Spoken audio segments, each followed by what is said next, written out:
कर्तव्याची कास धरणे आवश्यक आहे. भारतीय संविधानाने आपल्याला काही महत्त्वाचे अधिकार दिलेले आहेत, जे आपल्याला सन्मानाने जगण्यास मदत करतात. पहिला हक्क म्हणजे समानतेचा हक्क. जात, लिंग, धर्म यांपलीकडे जाऊन कायद्यासमोर प्रत्येक नागरिक समान आहे. शिक्षणाचा हक्क. प्रत्येक मुलाला शिकण्याचा अधिकार आहे, ज्याने आपले आयुष्य उज्ज्वल. तिसरा हक्क स्वातंत्र्याचा हक्क. आपण आपल्याला हवा तिथे संचार करू शकतो, व्यवसाय करू शकतो आणि तसेच आपण हवा तो व्यवसाय करू शकतो, असा आपल्याला हक्क भारतीय संविधानाने दिलेला आहे. तिसरा हक्क स्वातंत्र्य. शोषणाविरुद्धचा हक्क. कोणावरही जर अन्याय होत असेल तर त्याविरुद्ध आवाज उठवण्याचा हक्क हा आपल्याला आहे. चौथा हक्क धार्मिक स्वातंत्र्य आणि सांस्कृतिक हक्क. आपल्याला हवा तो धर्म पाळण्याचा तसेच त्याची संस्कृती जपण्याचा आपल्याला पूर्णपणे अधिकार आहे. परंतु मित्रहो, हक्क जोपासत असताना आपले कर्तव्य विसरणे हे खूप चुकीचे आहे. त्यामुळे आपल्याला काही कर्तव्य सुद्धा. पहिले कर्तव्य देशाचा आदर करणे. राष्ट्रगीत, राष्ट्रध्वज, संविधान यांचा आदर करणे. दुसरे कर्तव्य अन्यायाविरुद्ध. जर कोणावर अन्याय होत असेल तर त्याविरुद्ध आवाज उठवणे. चौथे कर्तव्य सार्वजनिक मालमत्तेचे रक्षण. रेल्वे, बस, ऐतिहासिक वास्तू ही आपली संपत्ती आहे, त्यांचे नुकसान करणे हे आपलेच कर्तव्य आहे. तिसरे कर्तव्य जर आपल्या हक्कांबद्दल अधिक जागरूक असतात, पण असं म्हणतात मला हा अधिकार आहे, मला तो अधिकार आहे, पण जेव्हा स्वच्छतेचा विषय निघतो तेव्हा सगळे कर्तव्याकडे पाठ फिरवतात. आपल्याला जर आपला देश स्वच्छ, सुंदर आणि प्रगत करायचा असेल तर आपल्याला हक्कांसोबत कर्तव्याची कास धरावी लागते. जेव्हा एक नागरिक प्रामाणिकपणे आपले कार्य करतो तेव्हा त्याला हक्क आपोआपच प्राप्त होतात. आपला देश केवळ नेत्यांमुळे किंवा तेथील नागरिकांमुळे मोठा होत नाही, तर तो मोठा होतो तिथल्या जागृत नागरिकांमुळे. त्यामुळे आपण फक्त घेणारे नागरिक न राहता काहीतरी देशाला देणारे नागरिक बनतो, तेव्हाच खऱ्या अर्थाने भारताचे स्वप्न पूर्ण होते. आपण आज 21व्या शतकात वावरत आहोत. येथे सोशल मीडिया आणि तंत्रज्ञानाचे वर्चस्व आहे. त्यामुळे आपले कर्तव्य ही फक्त शारीरिक कृतींपुरतीच मर्यादित न राहता आता डिजिटल साक्षरता, नैतिक जबाबदाऱ्या ही आपली काही नवीन कर्तव्य आहे. कोणताही मेसेज हा न पडताळता पाठवणे हे खूप चुकीचे आहे. त्यामुळे आपण प्रत्येक जो मेसेज आपल्याला येईल तो पाठवायचा असेल तर त्याची योग्य पडताळणी केली पाहिजे. हक्क आणि कर्तव्य यांचा समतोल राखणारा समाज जगात वर्गणीय ठरतो. चला आज आपण शपथ घेऊ की आपण फक्त हक्क बजावणारे नागरिक न राहता काहीतरी कर्तव्य निभावणारे सजग नागरिक बनू. म्हणजे काय? हक्क म्हणजे अधिकार, जो आपल्याला सन्मानाने, सुरक्षितपणे आणि स्वतंत्रपणे जगण्याची संधी देतो. कर्तव्य व समाजासाठी पार पाडली पाहिजे. आपण सर्वजण भारताचे नागरिक आहोत. नागरिक म्हणून आपल्याला हक्क मिळाले आहे, खरं त्याबरोबरच आपल्याला काही कर्तव्यही आहेत. कर्तव्य आणि हक्क ही एका नाण्याच्या दोन्ही बाजूंसारखे आहे. हक्क आणि कर्तव्य हे फक्त आपण हक्क मागणे पुरेसे नाही, कारण हक्क आपण जर कर्तव्य पार पाडले तरच आपल्याला हक्क मिळणार. आपल्या संविधानाने आपल्याला मूलभूत हक्क दिले आहेत. स्वातंत्र्याचा हक्क, शिकण्याचा हक्क, अभिव्यक्ती स्वातंत्र्याचा हक्क, समतेचा हक्क अशी इत्यादी खूप सारे मूलभूत हक्क दिले आहेत. परंतु फक्त हक्क पुरेसे नाही, त्याबरोबर कर्तव्यही आहे. उदाहरणार्थ आता अभिव्यक्ती स्वातंत्र्याचा हक्क आहे आपल्याला, म्हणून आपण इतरांच्या किंवा समोरच्याच्या भावना दुखावू शकत नाही, तर हे चुकीचे आहे. जर आपण नागरिक आहोत म्हणून आपल्याला कर्तव्य पार पाडली पाहिजे. त्यापैकी कर्तव्य म्हणजे काय? देशाचे कायद्यांचे पालन करणे,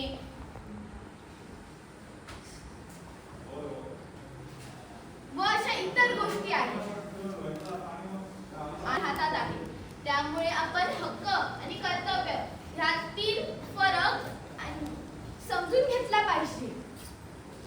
आपण इथे दररोज बघतो की काही लोक आपल्या हक्कासाठी आवाज उठवतात, खरं ते हे विसरून जातात की आपल्याला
हाच जर कायदा आपल्याला यशस्वी करायचा असेल तर आपल्याला एकत्र यायला हवं. आपल्याला जनजागृती करायला हवं. तहसील ऑफिसमध्ये गेला की तिथला फलक वाचणे, आपल्याकडे दाखल्याची पोचपावती आली की नाही, जर ती नाही आली तर ती घेणे, जर आपल्याला दाखला मिळाला नाही तर अपील करणे, या सगळ्या गोष्टी वाचल्या पाहिजे. मी एक तुम्हाला कथा सांगते. तर दादा तहसील ऑफिसमध्ये गेला. त्याने विचारलं, तिथल्या अधिकाऱ्याने विचारलं की जातीच्या दाखल्यासाठी कोणकोणती कागदपत्र लागतात. तर अधिकारी बोलले रेशन कार्ड, वंशावळ वगैरे वगैरे असं काही लागतं. तर तुम्ही नंतर 2-3 दिवसांनी या. दादाने सगळी कागदपत्र गोळा केली आणि तो घेऊन गेला. अधिकारी बोला तुम्ही 2 दिवसानंतर या, आता शाळेत नाही. मग दादा परत 2 दिवसानंतर गेला. मग त्यांनी कागदपत्र दिली. मग त्यांनी जातीचा दाखला बनवण्यासाठी ते तयार झाले. ते बोलले तुम्ही 15 दिवसानंतर या, तुम्हाला जातीचा दाखला मिळून जाईल. मग दादा गेला आणि दादा परत 15 दिवसानंतर आला. तर तहसील ऑफिसमध्ये गेला तर ते म्हणाले अजून तुम्ही काही थोडे दिवस वाट बघा, अजून 15 दिवसानंतर येईल. बघता बघता 15 दिवसाचे 1 महिना गेला, 2 महिने गेले तरी जातीचा दाखला आला नाही. मग दादाने परत तहसील ऑफिसमध्ये गेला. त्यांना विचारलं. ते बोलले 2 दिवसानंतर येईल. मग दादा चिडला आणि त्याने अपील केलं. ते पण लोकसेवा हक्क आयोगात. याच्यावरून हेच कळतं की आपल्याला जर 15 दिवसात किंवा काही महिन्यांमध्ये आपल्याला दाखला कोणती कागदपत्र मिळाली नाही तर आपण अपील राज्य लोकसेवा हक्क आयोगाकडे करू शकतो. आपण रांगेत उभी होते मी, घामाघूम झालेली, उद्या याच्या वाक्याने स्वाभिमान हरलेली. जातीचा दाखला रेशन कार्ड 7/12 उतारा. जातीचा दाखला रेशन कार्ड 7/12 उतारा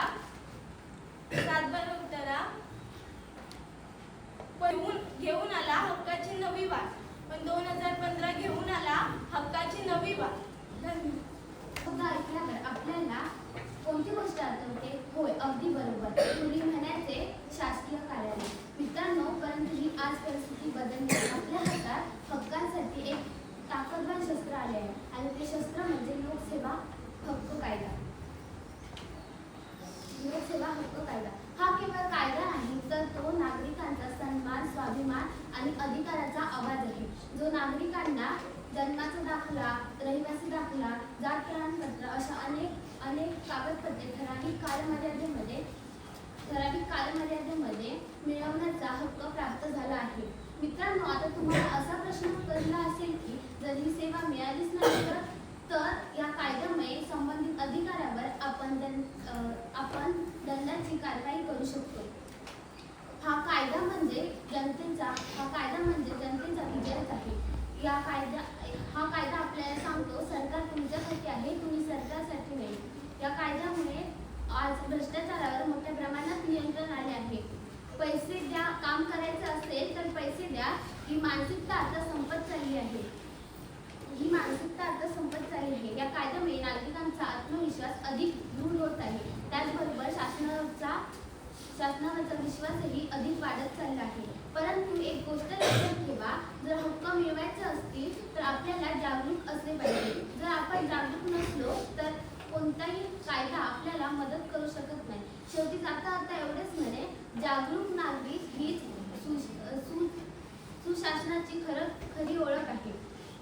आपण सर्वांनी मिळून पारदर्शक, भ्रष्टाचारमुक्त प्रशासन घडवण्याचा निर्धार करूया. जो अन्याय तोच खरा नागरिक ठरतो. हक्कांसाठी जागा झाला तोच खरा नागरिक ठरतो. पारदर्शकतेच्या मार्गावरच विकासाचा दीप पेटवतो. नाही भीती अन्यायाची जेव्हा कायदा सोबत असतो, लोकसेवा हक्कामुळे जनतेचा आवाज बुलंद होतो. धन्यवाद. काम करून घेण्यासाठी किती त्रास सहन करावा लागतो. काही वेळा तर काम लवकर पूर्ण होण्यासाठी पैसे दिले जातात, पण मात्र ही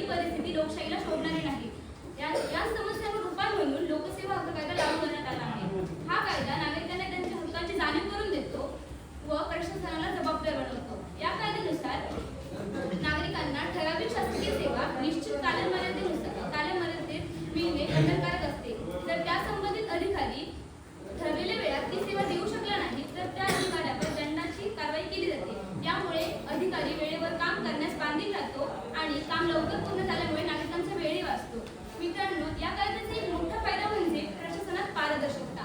पारदर्शकता म्हणजे सर्व गोष्टी स्पष्ट व खुलेपणाने होणे. जेव्हा एखादी गोष्ट लपवून ठेवणे कठीण होऊन जाते तेव्हाच या भ्रष्टाचाराला आळा बसतो.